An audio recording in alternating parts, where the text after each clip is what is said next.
ఇది ఇక్కడ భక్తుడు ఒక చక్కని మాట అంటున్నాడు. ఏంటా మాట అంటే, నీవే ప్రభుడవు, నీకంటే నాకు క్షేమాధారం ఏదీ లేదని యెహోవాతో నేను మనవి చేయుదును. హల్లెలూయా. ఎవరంతా? ఆయనే ప్రభుడవు, ఆయనే మనకు ప్రభు అంట. ఆయన కంటే మనకేం లేదంట. సంగమ, దావీదుకి ప్రతికూలత వచ్చింది. ఆ ప్రతికూలత వచ్చినప్పుడు అంటే కష్టం వచ్చింది. కష్టం వచ్చినప్పుడు మనం ఎవరి వైపు చూస్తాం?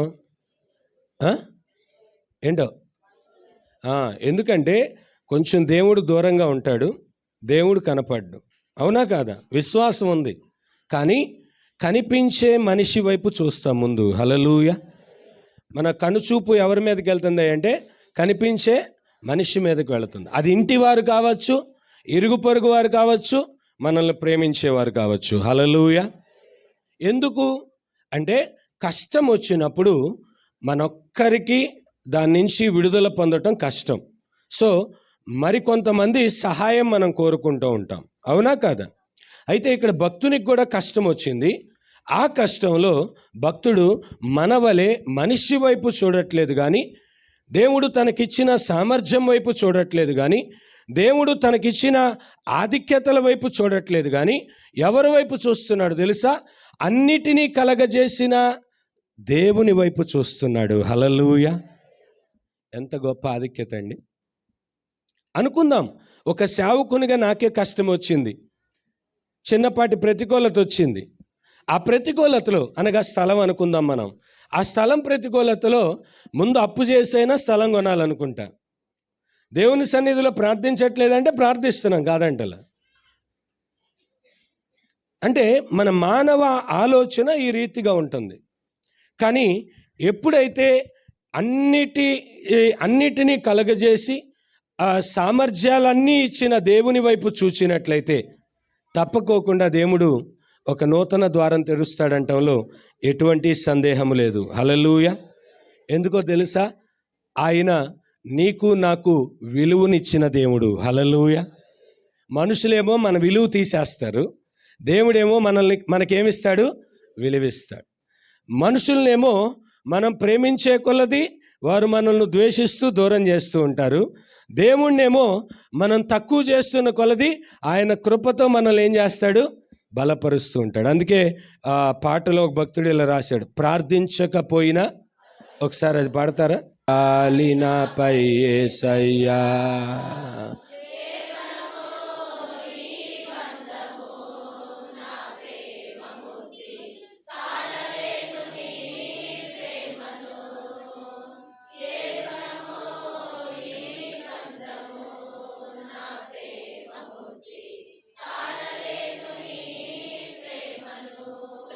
హల్లెలూయా.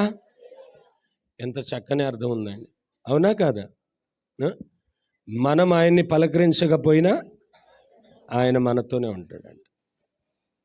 మనం ఆయనను దూరం పెట్టినప్పటికీ ఆయన మనల్ని కలవరిస్తూనే ఉంటాడంట. హల్లెలూయా. ఏమండి, ఇంత గొప్ప దేవుడు మరి మనకుండగా మరి మనం ఎవరి వైపు చూస్తున్నాం? అలా అని మనుషులను లెక్క చేయొద్దని నేను అనట్లా, అలా అని మనుషులు విలువను దిగజార్చొద్దు అని నేను అంటలా. కానీ ఈ రోజున నిజమైనటువంటి దేవుని పిల్లలంగా మన దృష్టి, మన అవసరతలో మన ఏకాగ్రత అంతా కూడా ఎవరి మీద ఉండాలో తెలుసా? జీవం కలిగిన దేవుని మీద ఉండాలి. హల్లెలూయా. సో ఇక్కడ భక్తుడు అదే అంటున్నాడు, అయ్యా నేను నీ శరణుజొచ్చి ఉన్నాను, నీవు నా ప్రభుడవు, నీకంటే నాకు క్షేమాధారం ఏదీ లేదు. భూమి మీద ఇదిగో నీ ప్రజలే నీకు శ్రేష్ఠులు కదా. హల్లెలూయా. అంట తప్పిపోయి వచ్చిన నీవు నేను ఎటువంటి వారం అంట? గొప్పవారం అంట. ఆయనను సంతోషపరిచేవారం అంట. శ్రేష్ఠులంటే అదే. ఏమండి, మాట వినకపోతే పిల్లల్ని పెద్దలు ఏమంటారు చెప్పండి?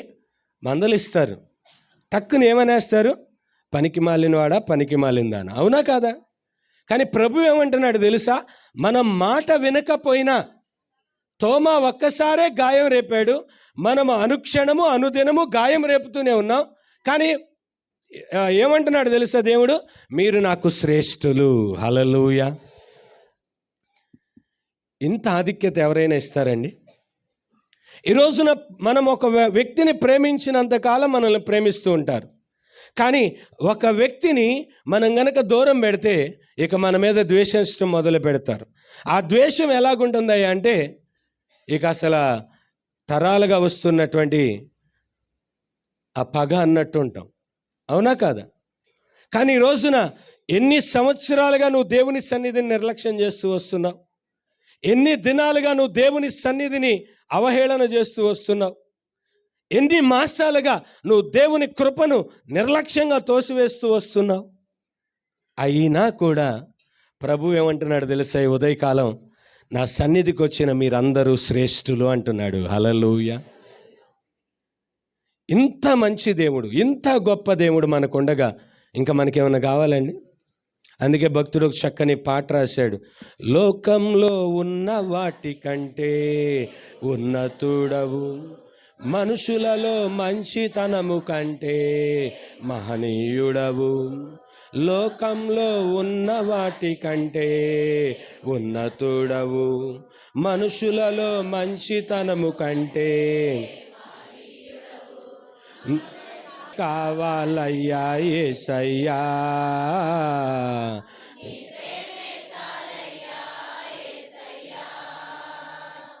నీతో ఉండాలయ్యా యేసయ్యా, నీకై బ్రతకాలయ్యా యేసయ్యా. యేసయ్యా నా బలమా, యేసయ్యా నా బలమా, యేసయ్యా నా బలమా, యేసయ్యా నా బలమా. హల్లెలూయా. చూసారా ఎంత చక్కగా భక్తుడు తను తాను దేవునికి అప్పగించుకుంటున్నాడు. మనం పాట ద్వారా బాగానే అప్పగించుకుంటున్నాం. మరి అదే మన ప్రతికూలమైన పరిస్థితుల్లో, మన అనుకూలమైన పరిస్థితుల్లో మనం ఇదే రీతిగా ప్రభువుకు అప్పగించుకోగలుగుతున్నామా సంగమా? నా బలం నీవే నాయనా, ఈ రోజున నేను దీవించబడటానికి నీవు నాకు ఇచ్చిన బలమే కారణం అని చెప్పి కృతజ్ఞత కలిగిన వారంగా ఉండగలుగుతున్నామా? ఒకవేళ శ్రమో, ఇరుకో, ఇబ్బందో వచ్చింది, ఆ సమయంలో ప్రభువా ఇదిగో ఈ సమయంలో నేను బలహీనుడను, దీన్ని నేను అధిగమించలేను కనుక నువ్వు బలవంతుడవు, నీ బలం నాకు కావాలని అడగగలుగుతున్నామా? హల్లెలూయా. చూసారా సంగమా? కానీ భక్తుడు మాత్రం అంత ఆధిక్యత కలిగినప్పటికీ ఏం చేస్తున్నాడు తెలుసా? నా బలం నీవేనయ్యా, అందుకే నేను నీ పాదాల దగ్గరికి వచ్చానయ్యా. నిన్ను అడిగిన దానికంటే, నిన్ను అడుగుతున్నప్పుడు నిన్ను అడిగిన దానికంటే, ఊహించిన దానికంటే నీవు అత్యధికంగా ఇచ్చే దేవుడవయ్యా. అది మాటలతో చెప్పట్లా, చేతలతో చూపుతున్నాడు. అందుకే అక్కడ ఒక మాట అంటున్నాడు, యెహోవా నా స్వాస్య భాగము, నా పానీయ భాగం. ఏంటంట? యెహోవా నా స్వాస్య భాగము. నేను బ్రతుకుచున్నా, నేను తాగుచున్నా, నేను తినుచున్నా, నేను సేద తీర్చబడుతున్నా అంతా నీ చలవే అంటున్నాడు. అది అర్థం. హల్లెలూయా. మనమేమో ముద్ద చక్కగా వెళ్తున్నప్పుడేమో దేవుణ్ణి గుర్తుపెట్టుకోం, గుటుక్కుని మింగుతాం. చిన్నప్పుడు పిల్లలకి పద్యాలు చెప్తారు. చిట్టి చిలకమ్మ అమ్మ కొట్టిందా, తోటకి వెళ్ళావా, పండు తెచ్చావా, గుట్లో పెట్టావా, అలా గుటుక్కుని మింగుతాం నువ్వు నేను. అదే ఒకసారి ఆలోచన చేయండి. ఒక్కొక్కసారి కొన్ని ఆలోచనలు ప్రభు ఇచ్చినప్పుడు దాన్ని తలపోసుకుంటే మనం ప్రభువును స్తుతించుకోకుండా ఉండలేము సంగమా. హల్లెలూయా. కొన్నిసార్లు కాదు, మనమేమో అలవాటు ప్రకారం కొన్నిసార్లుగా మన ఆలోచన పరిధి పెట్టుకొని కొన్నిసార్లుగా చేస్తున్నాం. కానీ త్రాగుతున్నప్పుడు, మృంగుతున్నప్పుడు, మరలా దాన్ని బయటకు విడిచిపెడుతున్నప్పుడు కృతజ్ఞత చెప్పగలుగుతున్నావా? చవురుకండి పొద్దున్నే ఏం మాటలు, ఇలాంటి వాటికి కూడా అంటారు. ఏమండి, ఒక చిన్న మాట, తాగుతున్నాం, గుటక పడట్లేదు, ఎంత ఇబ్బంది పడతాం చెప్పండి. అవునా కాదా? సరే తాగాం, బయటికి రావట్లేదు, మరి ఎంత ఇబ్బంది చెప్పండి. అవునా కాదా? కానీ ఇవాళ ఆ భాగ్యాన్ని దేవుడు ఇచ్చాడా లేదా? మరి దీన్ని బట్టి దేవుని సన్నిధిలో కృతజ్ఞత కలిగి ఉండాలా లేదా?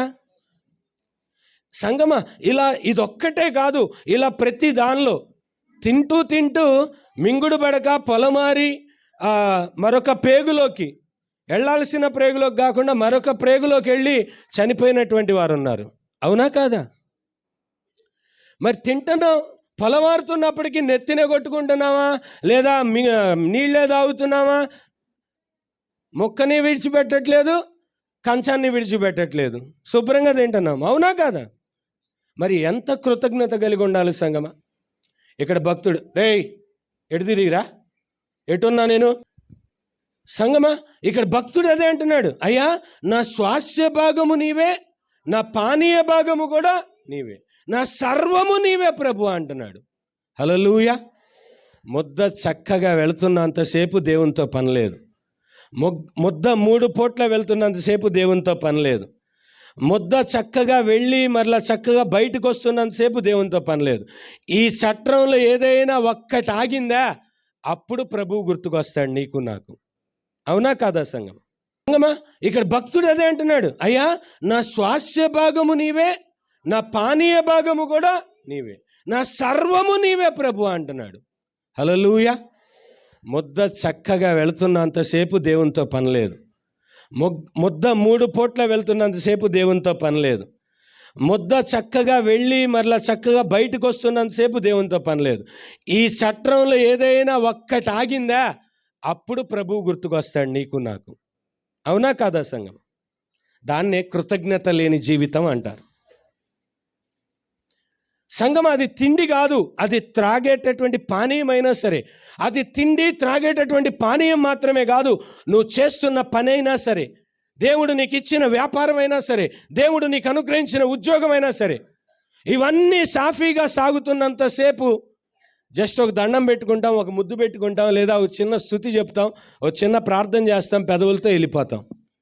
కానీ దానిలో అక్కర వచ్చిందా, దానిలో కొరత వచ్చిందా, దానిలో ప్రతికూలత వచ్చిందా, ఇక అప్పుడు చూడు, ఇక మనంత భక్తిపరుడు ఎవరు ఉండరు. ఇక దేవుణ్ణి ఊపేస్తూ ఉంటాం, ప్రభువా పని లేదయ్యా, ఏమయ్యావయ్యా నాకు.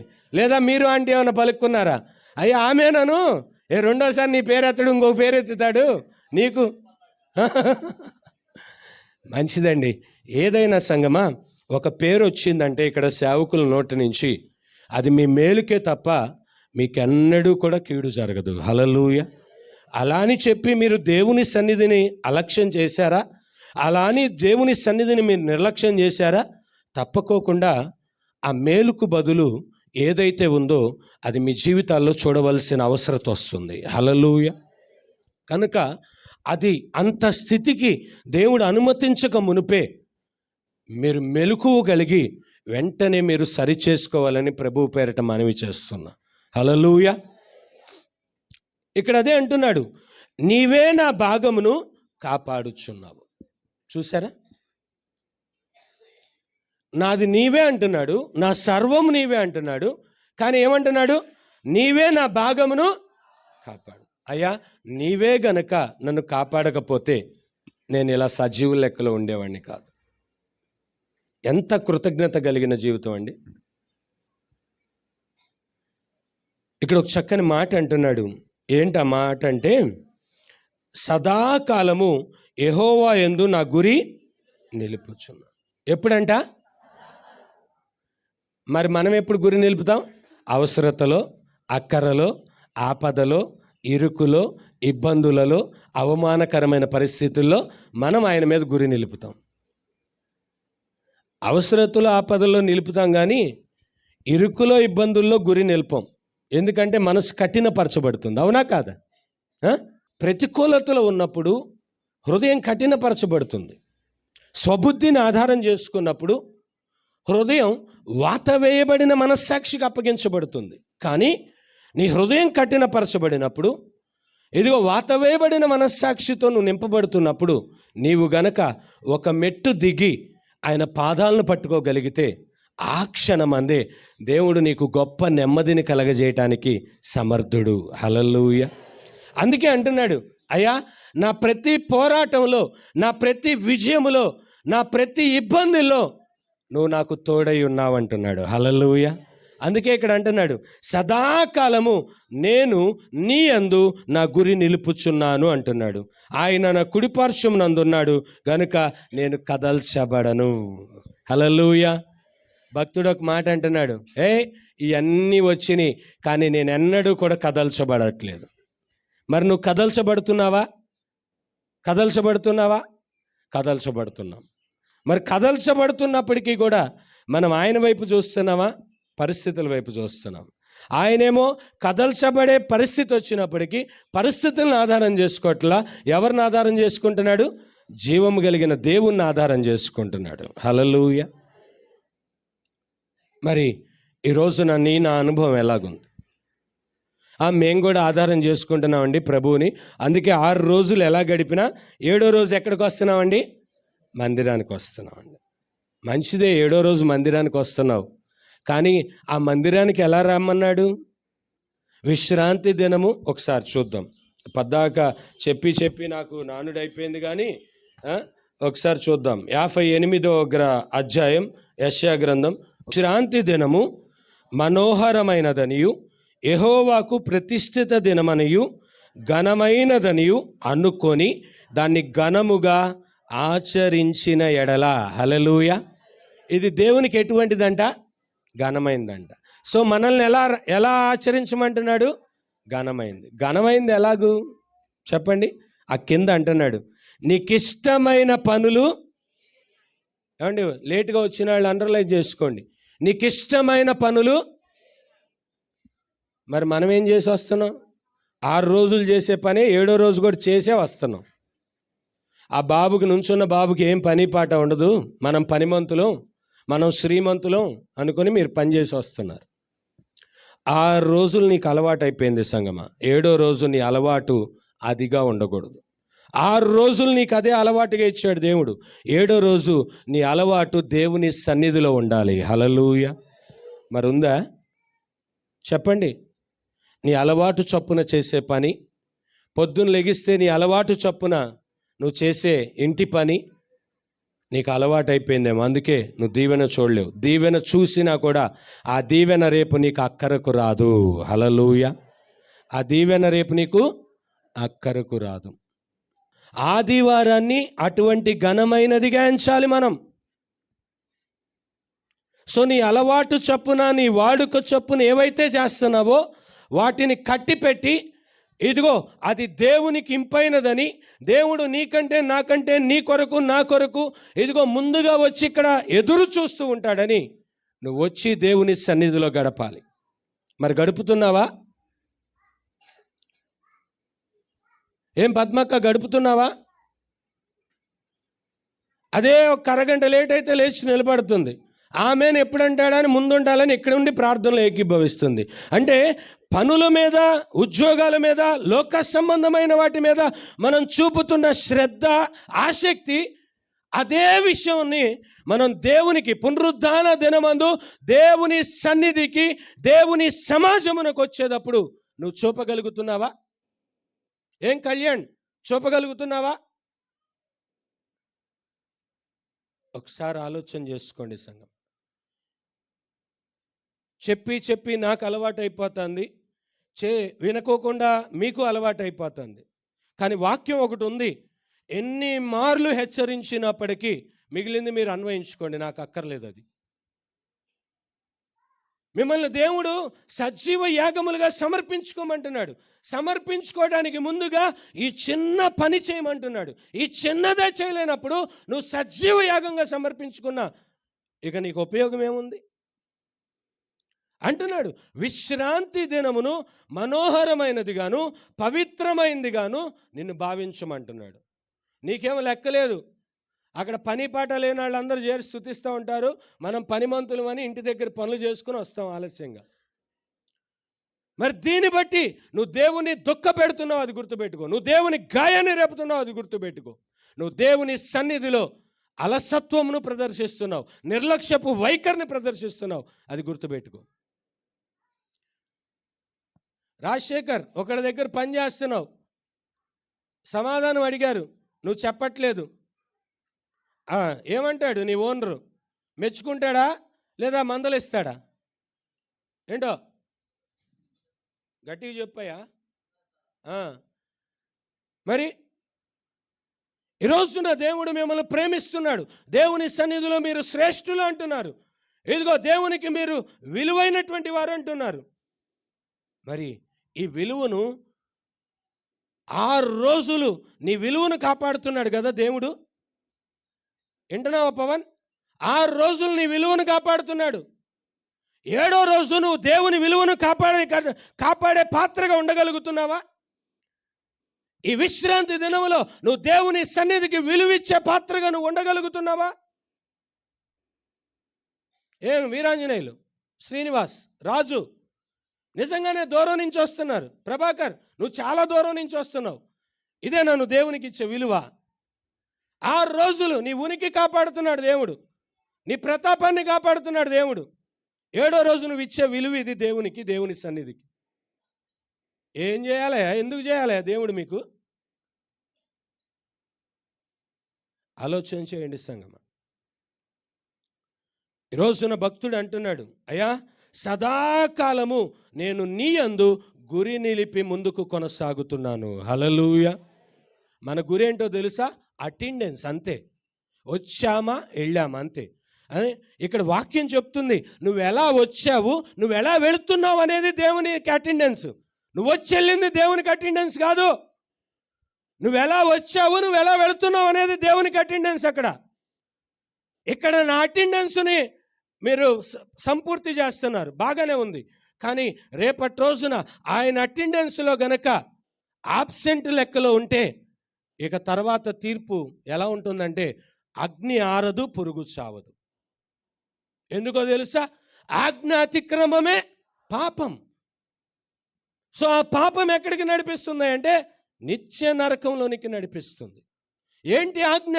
విశ్రాంతి దినమును నువ్వు పరిశుద్ధంగా ఆచరించాలి, నువ్వు మనోహరంగా ఆచరించాలి, నువ్వు పవిత్రమైనదిగా ఆచరించాలి. 6 రోజులు. సురేష్ వింటున్నావా? 6 రోజులుగా కాదు. 7వ రోజు ఏదున్నా, బాధ ఉన్నా, ఇరుకున్నా, ఇబ్బంది ఉన్నా, అనారోగ్యం ఉన్నా, ప్రతికూలమైన పరిస్థితులున్నా, చావు తప్ప, చావబోయే పరిస్థితులు తప్ప ఏది కూడా దేవుని మందిరానికి ఆలస్యం అవటానికి కానీ ఎగ్గొడటానికి కానీ అవకాశం లేదు అని వాక్యం చెప్తుంది. మరి ఎక్కడైనా నీకు ఉందేమో, నీ ఇంటి పరిస్థితులను బట్టి నీకు ఆలస్యంగా వచ్చిన అవకాశం ఉంటుందని. ఈ ఆజ్ఞ అతిక్రమమే పాపం. దీనిలోనే ఒక సేవకునిగా నేను తప్పిపోతున్నా, ఒక విశ్వాస సమాజంగా నువ్వు తప్పిపోతున్నావు. ఇంకా దేవుణ్ణి ఎలా ప్రశ్నిస్తావు? ఒకసారి ఆలోచన చేసాం. అందుకే ఇక్కడ అంటున్నాడు, ఎందుకనగా నీవు నా ఆత్మను పాతాళములో విడిచిపెట్టవు, నీ పరిశుద్ధుని కుళ్ళు పెట్టనీయవు, నీ సన్నిధిని సంపూర్ణ సంతోషము కలదు, జీవ మార్గమును నీవు నాకు ఆయన తెలియజేస్తూనే ఉన్నాడు జీవ మార్గాన్ని.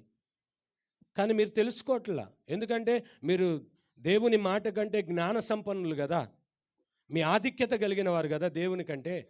అందుకని ఇక్కడ మాట చెప్తూ ఉంటారు ప్రతి ఆదివారం, ప్రతి శుక్రవారం, ప్రతి మంగళవారం. మీరు మాత్రం మీ ఇష్టానుసారంగానే భక్తి చేయండి. ఇప్పుడు బాగానే ఉంటుంది. రేపు జీవ మార్గం వైపు నీ అడుగులు పడుతున్నాయా లేదా నిత్య నరకం వైపు నీ అడుగులు ఉన్నాయా? ఒక్కసారి నువ్వు ప్రభు సన్నిధిలో అడుగు, అయ్యా నా అడుగులు ఎటు పడుతున్నాయి, ఒకసారి నాకు చూపించయ్యా అని అడుగు. అడిగితే నీ అడుగులు ఎటు పడుతున్నాయో చూపిస్తాడు. భౌతికంగా కనపడవచ్చు, మందిరంలో పడుతున్నట్టు, మందిరానికి వెళ్ళినట్టు. కానీ ఆయన సన్నిధిలో లెక్కించదగినవిగా నీ అడుగులు ఉన్నాయా? నీ అటెండెన్స్ ఉందా? ఇది దేవుడు చూసేటటువంటి. అక్కడ భక్తుడు అనుభవం కలిగి ఉన్నాడు. ఈ అనుభవం ఈ ఉదయకాలం నీకు నాకు లోపించింది కనుక దాన్ని సరిచేసుకుని మళ్ళా హత్తుకోవాల్సిన రీతిగా ప్రభువుని హత్తుకోమంటున్నాడు. అలా హత్తుకున్నట్లయితే నీ జీవితంలో ఈ 2024వ సంవత్సరాన్ని నిత్య సంతోషములు కలిగించే సంవత్సరంగా నీ జీవితంలో దేవుడు మలుస్తానంటున్నాడు. హల్లెలూయా. నీకు అలా కావాలనుకుంటున్నట్లయితే ఈ 7వ రోజుని నువ్వు విలువైనదిగా భావించి నువ్వు దేవుని సన్నిధికి వచ్చినట్లయితే దేవుడు ఇట్టి రీతిగా నిన్ను బలపరిచి నడిపిస్తానంటున్నాడు. అట్టి కృప దేవుడు ఆశతో వచ్చిన ఈ దినం ఆశతో వచ్చిన మీ అందరికీ దేవుడు అనుగ్రహించి నడిపించునుగాక. God bless you all. అందరం కూడా లేచి నిలబడినట్లయితే ఆరాధనలోనికి వెళదాం.